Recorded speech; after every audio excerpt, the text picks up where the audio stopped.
क्या की आय दोगुनी हो जाएगी, किसानों की फसल की पैदावार की कीमत अच्छी मिलेगी, आय दोगुनी कर दी जाएगी। लेकिन न आय बता रहे हैं और महंगाई के कारण, चाहे वो डीजल हो, पेट्रोल हो, सिलेंडर हो, उसकी महंगाई कितनी हो गई। दालें हैं, तेल है खाने का, सरसों का तेल कितना महंगा हो गया।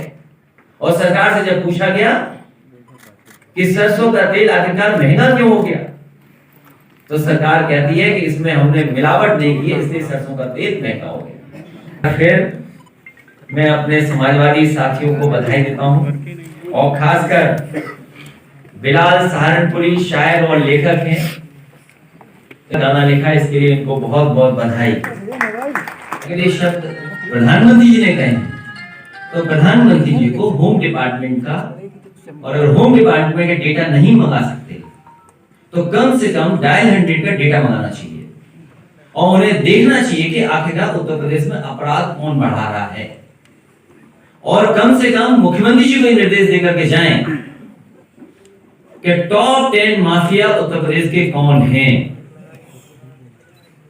और कम से कम ये तो पता ही होगा, सबको पता है, उत्तर प्रदेश के वो मुख्यमंत्री हैं जिन्होंने अपने मुकदमे वापस लिए। एनसीआरबी का डेटा क्या कहता है कि लूट, डकैती, महिलाओं के खिलाफ अपराध, हत्याएं सबसे ज्यादा कहां है। नेशनल ह्यूमन राइट जो आयोग है, मानव अधिकार आयोग, सबसे नोटिस किसको मिले, सबसे ज्यादा नोटिस किस सरकार को मिले हैं।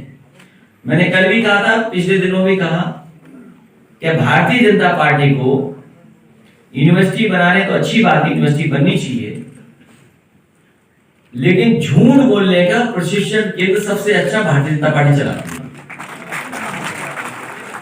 कल आपने मुख्यमंत्री की उत्तर प्रदेश की नागरिकता पर सवाल उठाया है और उन्होंने कहा, आपने लिखा था उत्तर प्रदेश की नागरिकता नहीं होती, भारत की नागरिकता होती है। नहीं, उत्तर प्रदेश के नागरिक नहीं। सर जी, आपने कहा था कि बीजेपी के जो विधायक हैं वो दूसरे रास्ते तलाश रहे हैं, सरकार की साख गिर रही है, आपके संपर्क में कितने हैं, इतना साफ कर दीजिए। गाना दोबारा सुनाऊंगा आपको, आप नंबर बता दीजिए। मैं चाहूंगा कि जो गाना बिलाल सहारनपुरी ने लिखा है, अल्तमस फरीदी ने गाया है, उसको दोबारा अच्छा गाया, बड़े वॉल्यूम में, ज्यादा वॉल्यूम करके सुनाइए। लेकिन उसका सवाल अभी और है। सवाल अगर पूछना है, पूछो, नहीं मैं मैं अपने गरीबों को, जो अयोध्या फैजाबाद के गरीब हैं जिनका घर छीन लिया गया, रात में बुलडोजर चला दिया, तस्वीर और वीडियो सबने देखा है। सरकार मनमानी कर रही है, सरकार कानून को नहीं मान, जो मर्यादाएं होती है राजनीति में उसकी परवाह नहीं करती। हम इन गरीबों को भरोसा दिलाते हैं कि जब कभी भी समाजवादी सरकार बनेगी और आने वाले समय में आपके सहयोग से, आपकी मदद से, और गरीबों, किसान, नौजवान बनाने जा रहे हैं, आपका सम्मान भी वापस होगा और आपके घर जो तोड़े गए हैं वो वही के वही घर बना करके समाजवादी सरकार बनेगा। और जो अधिकारी चुपचाप ये कानून कागज पे घुमा रहे हैं, समाजवादियों ने सूची बनाई है, अधिकारी ये ना समझे कि बच जाएंगे। अगर किसी की जिम्मेदारी है तो अधिकारी की भी जिम्मेदारी है। जो लोग 100 साल से रह रहे हो, 90 साल से रह रहे हो, उनका घर पे बुलडोजर चला दो आप। ये कहां का कानून है, कहां की आपने जानकारी हासिल करनी। ये जो सरकार के इशारे पर काम करने का तरीका है, 4-5 महीने बचे हैं, जो करना चाहो कर लो। इसलिए मैं भरोसा दिलाता हूं इन गरीबों को, पूरा का पूरा गरीबों का सम्मान करने का काम समाजवादी लोग करें।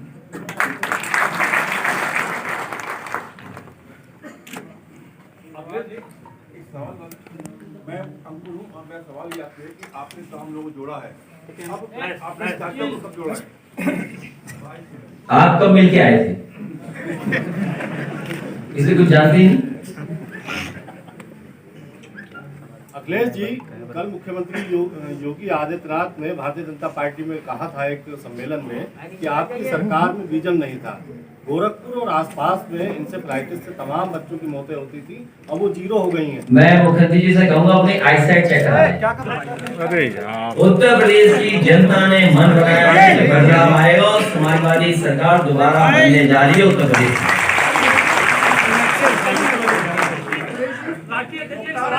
भाजपा के लोग जो है किसानों के आंदोलन को किसान आंदोलन नहीं कर रहे हैं। उनको मुख्तार अंसारी को टिकट नहीं देंगे। क्या अगर मुख्तार अंसारी आपकी पार्टी में आते आप उनको टिकट देंगे? बहन जी का पूरा सम्मान करते हैं, उनके किसी सवाल का जवाब नहीं देते। राकेश वाड्रा जी से मुलाकात हुई थी कि औपचारिक तौर पर संस्था लेके किसानों के आंदोलन के भाजपा के लोग किसान आंदोलन नहीं कर रहे। भारतीय जनता पार्टी किसान है ही नहीं उनमें, उस पार्टी में। इससे नीचे कर भारतीय जनता पार्टी में कोई किसान नहीं है। भारतीय जनता पार्टी बड़े व्यापारियों की, उद्योगपतियों की पार्टी है, छोटे व्यापारियों की पार्टी नहीं है। और अगर छोटे व्यापारियों की पार्टी होती तो जीएसटी नोटबंदी से जिस तरीके से भारत की अर्थव्यवस्था को डुबाया है, इन व्यापारियों का बर्बादी नहीं होती। कोविड में भी जो मदद होनी चाहिए थी छोटे व्यापारी, छोटे दुकानदारों की और दैनिक व्यापार करने वालों की, किसी की मदद नहीं सरकार ने। सर, कल मुख्यमंत्री ने कहा कि उत्तर प्रदेश पहले में महिलाएं और बच्चियां सुरक्षित नहीं महसूस करती थी और प्रदेश गड्ढों और खराब सड़कों की वजह से जाना जाता था, लेकिन अब ऐसा नहीं है। जानते तो आप भी कितने नहलाता हो। जो मुख्यमंत्री गरीब बच्चों को, पिछड़े दलित लोगों को साबुन से नहलवा करके मिलते हैं, वो क्या उत्तर प्रदेश का विकास करेंगे? भाजपा के विधायक राकेश वाड्रा आपसे मिले थे कि औपचारिक तौर पर भी संस्था ले रहे हैं? पार्टी तय करेगी बहुत जल्दी अखिलेश जी, और कितने लोग सदस्यता दे रहे हैं। वैसे लगातार सर मुसलमानों को जोड़ने का काम प्रदेश में कर रहे हैं, कह रहे हैं सबसे बड़े हितैषी वही। समाजवादी पार्टी की आने वाले समय में सरकार बनने जा रही है, आप भी शामिल हो जाओ।